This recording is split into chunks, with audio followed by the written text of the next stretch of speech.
Hello guys, this is Inday Loring. Because Sunday ngayon, wala kaming ginagawa sa bahay.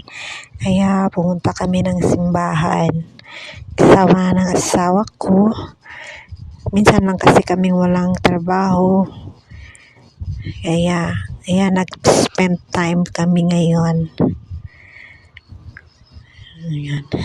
Uy, ano bang ginagawa mo? Nasa simbahan tayo.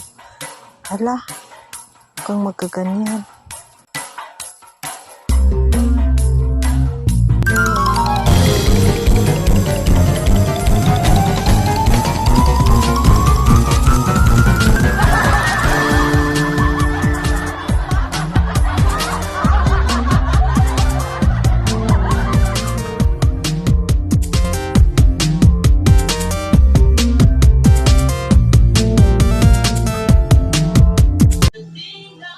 Katapos naming nagsimba, ayan, pumunta kami ng pagupitan kasi gusto niyang magpagwapo ng asawa ko.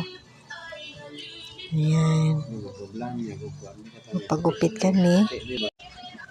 Ayan, nagupit na siya. Malapit nang matapos kasi gabi na ngayon. Ito na yung tupi niya, guys, oh. Yan, guys, so uwi na kami. See you next time. Bye-bye. Like my video, subscribe and notify. Thank you.